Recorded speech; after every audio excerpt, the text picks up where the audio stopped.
En el nombre del Padre, del Hijo y del Espíritu Santo. Amén. Dios te salve María, llena eres de gracia, el Señor es contigo. Bendita tú eres entre todas las mujeres, y bendito es el fruto de tu vientre Jesús. Santa María, Madre de Dios, ruega por nosotros pecadores, ahora y en la hora de nuestra muerte. Amén. María, Madre de la Iglesia, ruega por nosotros. En el nombre del Padre, del Hijo y del Espíritu Santo. Amén.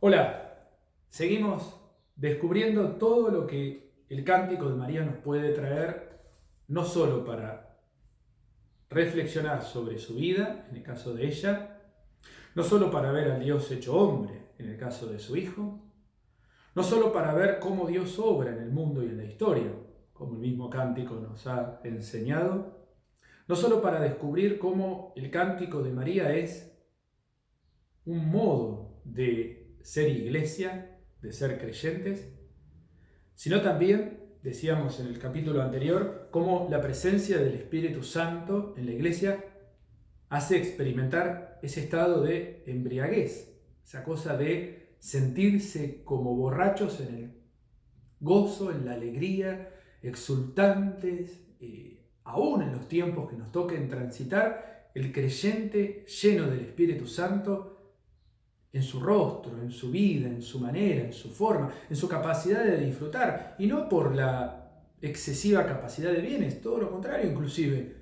una manera diferente de ser, de gozar, de disfrutar, de vivir.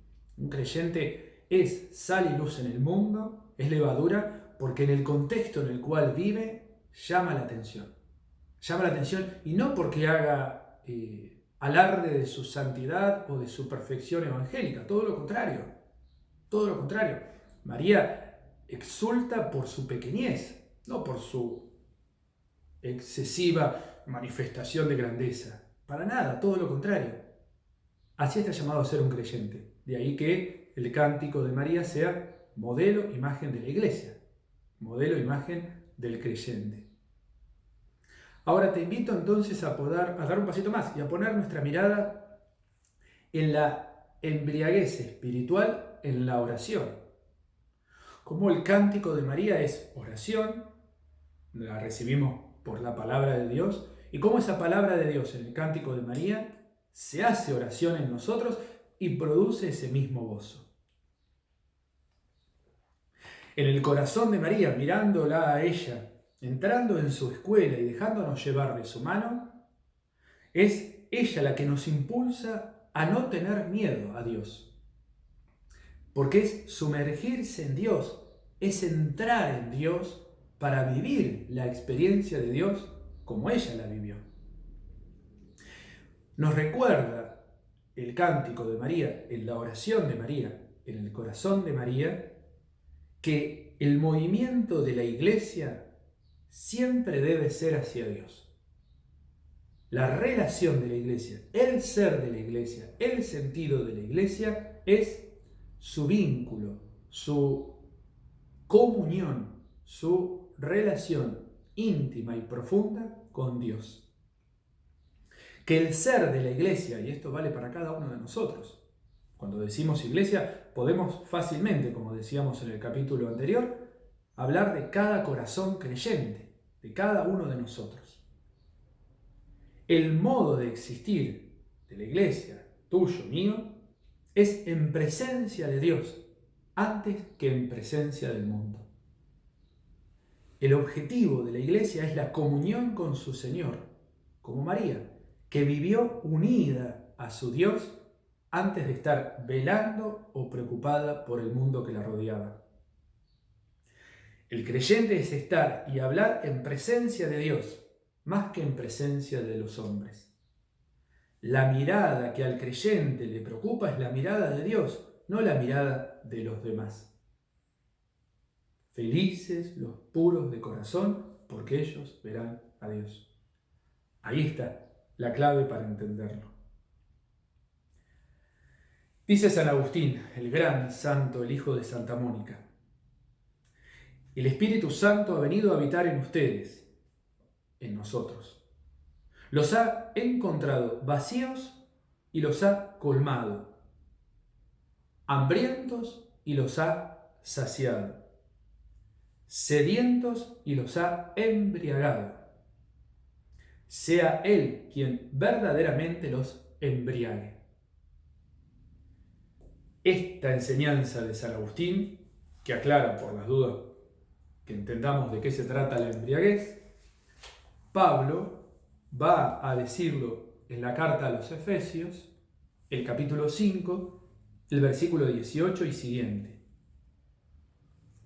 No abusen del vino que lleva al libertinaje, más bien llénense del Espíritu Santo. Cuando se reúnan, reciten salmos, himnos y cantos espirituales, cantando y celebrando al Señor de todo corazón. Siempre y por cualquier motivo, den gracias a Dios nuestro Padre, en nombre de nuestro Señor Jesucristo. La carta a los Efesios, capítulo 5, versículo 18 y siguientes.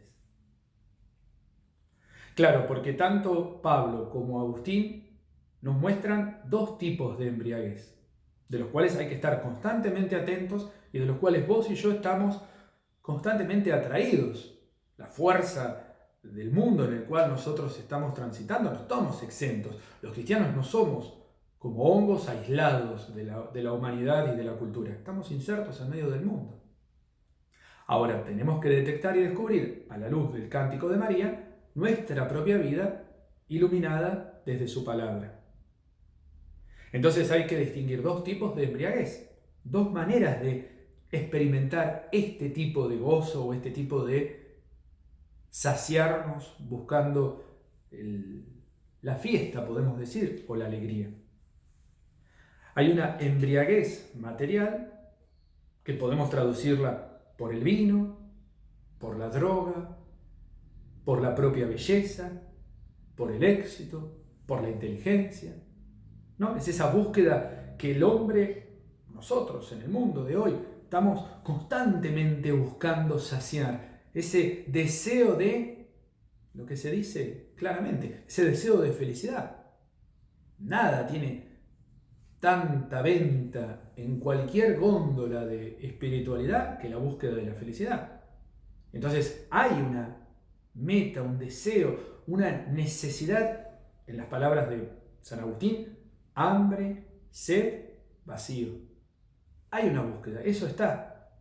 Ahora, esa embriaguez material, llamémosla así, es inestable e insegura. No produce paz y sosiego. Todo lo contrario, es una carrera que nunca se agota y nunca se termina. Por otro lado, la embriaguez de la que habla María y de la que el Cántico de María nos convoca y nos invita, y en el corazón de María podemos aprender y descubrir, y de ahí que la miramos a ella para entrar en su escuela, es la embriaguez espiritual, fruto del Espíritu Santo, como dice San Pablo. Y esa embriaguez espiritual es fruto de unidos a Dios, que de esa manera nos hace estables y firmes. Quien vive en el Espíritu Santo y quien entra en la escuela del Cántico de María goza de una estabilidad y de una firmeza que la embriaguez material nunca termina de saciar, nunca termina de colmar, porque nos hace inestables y sobre todo inseguros. El Magnificat entonces nos ayuda a redescubrir la belleza de la alabanza pura. María alaba a Dios, proclama las grandezas del Señor porque ha hecho maravillas en ella. Y esa alabanza de María nos hace levantar el corazón, como el sacerdote nos dice en la misa, levantemos el corazón, lo tenemos levantado hacia el Señor. Esa alabanza que la Iglesia proclama cuando en el prefacio, como se dice, el sacerdote dice, el Señor esté con ustedes y con tu espíritu, levantemos el corazón, lo tenemos levantado hacia el Señor, y después va diciendo, según cada misa, la razón por la cual se celebre, si es un santo, si es nuestro Señor Jesucristo, etc.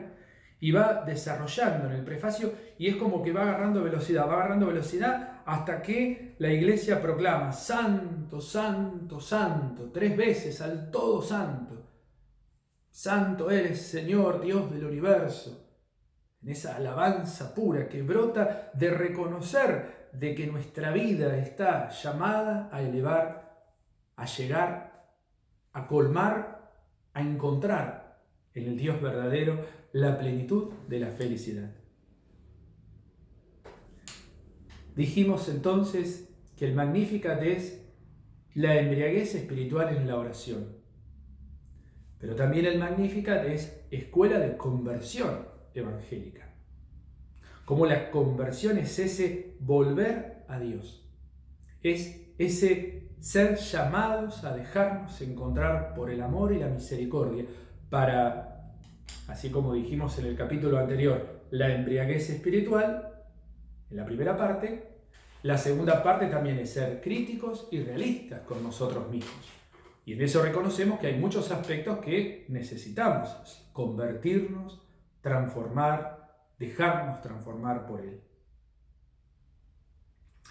Entonces, en esta segunda parte, la primera es la embriaguez, la segunda es el llamado a la conversión evangélica, María nos enseña, porque así lo proclama, el cambio radical de los potentados y de los soberbios. Lo hemos dicho ya, ahora lo desarrollamos con más serenidad. Lo hemos dicho también en las bienaventuranzas, ahora lo volvemos a traer en las palabras de María. Si te acordás, habíamos dicho que el Magnificat era preludio de las bienaventuranzas, y las bienaventuranzas venían a confirmar lo que María había anunciado. Nosotros, metodológicamente, lo hicimos al revés, pero fácilmente podemos entender cómo uno y otro se entienden de la misma forma. El Magnificat nos enseña a la Iglesia, a cada uno de nosotros, cuál es el anuncio esencial que debe proclamar al mundo. Claro, a la Iglesia le toca ser profeta, le toca anunciar el nuevo cambio radical que existe desde la venida de Cristo. Hay una mirada del mundo, desde el propio mundo, entonces los poderosos ganan, los soberbios se imponen, el que tiene más dinero vence, siempre logra los resultados, pero esa es la mirada mundana, la mirada del mundo. Desde Dios hay un cambio totalmente diferente, porque hay que anunciar hoy también que Él derribó y despidió a los potentados, a los ricos. Recordamos que los potentados y los ricos son, para el Evangelio, los soberbios, los autosuficientes, los que se imponen a costa de los demás, los que se imponen aplastando sobre todo a los más pequeños, a los más débiles.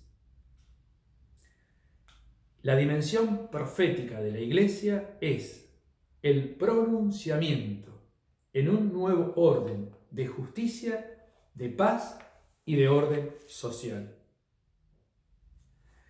La Iglesia entonces está llamada a ser intérprete, cualificado de la ley natural y depositaria del mandamiento de Cristo y del amor fraterno. En esta nueva ley que Cristo instaura con su venida al mundo, establece un nuevo modo de ser, un nuevo modo de obrar, que lo podemos definir como el contenido de la buena noticia. Esta es la buena noticia que la Iglesia está llamada a proclamar. Un nuevo orden del mundo. Ya no el triunfo de los poderosos, de los soberbios, de los que se imponen, sino de los pequeños, los humildes y los que menos valen. Es regalo gratuito de Dios este nuevo orden, porque está ligado a la venida del reino. Cristo entrando en el mundo establece el reino de los cielos. El reino de los cielos ya está presente en donde hay un nuevo orden, donde ese nuevo orden se encarna y donde los vínculos se establecen de una manera totalmente diferente. De ahí que los cristianos estemos llamados a ser en el espacio donde nos toca transitar signo, símbolo, imagen, reflejo, obra de la presencia de Dios.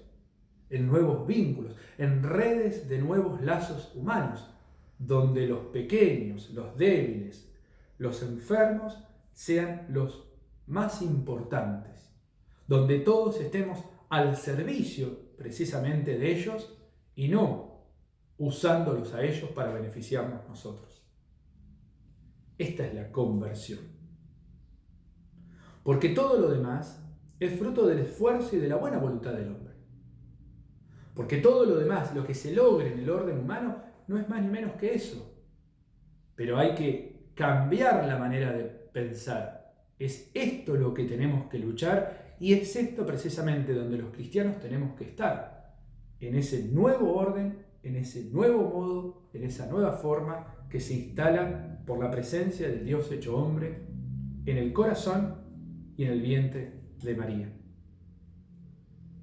No podemos dejar de anunciar la buena noticia, porque la buena noticia es el fundamento para que el corazón del hombre cambie, y solo cuando hay un cambio radical, una conversión, una metanoia en las palabras de Pablo, del apóstol Pablo, es esa nueva manera de mirar el mundo. Y solo cuando hay una nueva manera de mirar el mundo, después se traduce en las obras humanas. El Magnificat es una saludable advertencia dirigida a los ricos y a los poderosos acerca del tremendo peligro que corren. Igual como veíamos en la parábola del Lázaro y el rico Epulón, no es más ni menos que una advertencia, miren, la historia ya está determinada, la historia ya está finalizada. No hay otro camino que no sea ese. Yo te aviso porque es mi responsabilidad avisarte. Cada uno después elige lo que decide y hace. Pero la iglesia no puede callar, no puede anunciar y no puede decir lo que Dios ya ha determinado y ha decidido. Esto mismo que trato de compartirte está escrito en el libro del Apocalipsis, en el capítulo 3, versículo 17. Tú andas diciendo, dice el Espíritu al apóstol Juan, que escribe a la carta a la iglesia de la Odisea. Tú andas diciendo, soy rico, estoy lleno de bienes y no me falta nada. Y no sabes que eres desdichado, digno de compasión, pobre, ciego y desnudo. Este anuncio, esta proclamación que la iglesia está llamada a propagar, a compartir, a contagiar, a anunciar, déjenme que la narre o la ilumine con esta fábula que el padre Rañero Cantalamessa nos comparte sobre esto que estamos hablando. Se habla de un rey al que unos timadores, unos mentirosos, unos que los embaucadores, unos embusteros, que unos timadores hacen creer que existía una tela maravillosa que tenía la propiedad de hacer invisible a los ojos de los estúpidos y necios, y visible solo a los sabios. El rey, naturalmente, no la ve, pero tiene miedo de decirlo, por temor a pasar por uno de esos necios, y así también todos sus ministros y el resto del pueblo. El rey desfila por las calles totalmente desnudo, pero todos, para no delatarse, fingen admirar su bellísimo vestido, hasta que se oye la voceciza de un niño que grita entre la multitud. Pero si el rey está desnudo, rompiendo el encanto, y todos finalmente tienen el valor de admitir que aquel famoso vestido no existe. La iglesia debe ser como esa voz de aquel niño, que se dirige a ese mundo que está orgulloso de sus propias riquezas y que induce a considerar necio y estúpido a quien demuestra no creer en ellas, repitiendo con las palabras del Apocalipsis: no te das cuenta que estás desnudo. Vemos aquí cómo María en el Magnificat habla proféticamente por la iglesia. Ella, en primer lugar, partiendo de Dios, ha revelado por completo la gran pobreza de la riqueza de este mundo. Que Dios te bendiga.